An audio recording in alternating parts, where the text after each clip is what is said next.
DMK gen Z மீட்டை யூடியூப்ல பார்த்தேன்.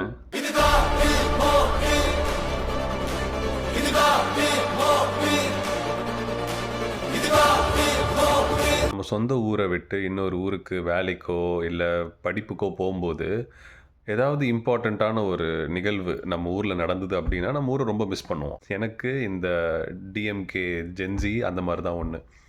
நம்ம ஊரில் இருந்திருந்தா அங்கே போய் என்ன பண்ணியிருப்போம், அவ்வளவு உடன்பிறப்புகளை நேரில் பார்க்கக்கூடிய ஒரு தருணம். ரொம்ப வேதனையாக இருந்தது, ஐயோ நேரில் இருக்க முடியலையேன்னு. ஆனாலும் யூடியூப்பில் பார்க்கும்போது அந்நியாயத்துக்கு சந்தோஷமாக இருந்தது. எல்லாத்தையும் விட ஸ்டார்டிங்லேயே எங்கே பயங்கரமாக ஹிட் ஆச்சுன்னா, அந்த அக்கா சொன்னாங்க இல்லையா, இது தமிழ்நாடு, அதனால் தமிழ் தாய் வாழ்த்தோட ஆரம்பிப்போன்னு.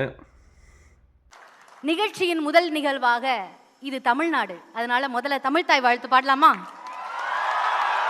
அந்த கொள்கைகள் நம்மளுக்கு பிடிச்சதுனால அதை நம்ம கெட்டியாக பிடிச்ச ஒரு கூட்டம் ஒன்றா சேர்ந்ததை பார்க்குறதுக்கே ரொம்ப சந்தோஷமாக இருந்தது. இது கூடவே எனக்கு இன்னொரு ஆசை என்னதுன்னா, இதே மாதிரி நம்ம ஒவ்வொரு டிஸ்ட்ரிக்ஸ்லேயும் ஆர்கனைஸ் பண்ணால் எவ்வளோ நல்லா இருக்கும், இன்னும் எவ்வளோ பேரை கொண்டு வரலாம், இன்னும் எவ்வளோ பேருடைய தாட்ஸை பேச்சுக்களை கேட்கலாம் அப்படின்றது. இது கூட சின்ன ஒரு சுயநலமான ஆசையும் இருக்குது. வெளிநாட்டில் வாழும் உடன்பிறப்புகளுக்காக ஒன்று ஆர்கனைஸ் பண்ணால், கண்டக்ட் பண்ணால் நல்லாயிருக்கும். நானும் யோசிச்சுட்டு இருந்தேன், ஏன் சைட்லேருந்து என்ன பண்ணலாம் இதுக்காக அப்படின்னு.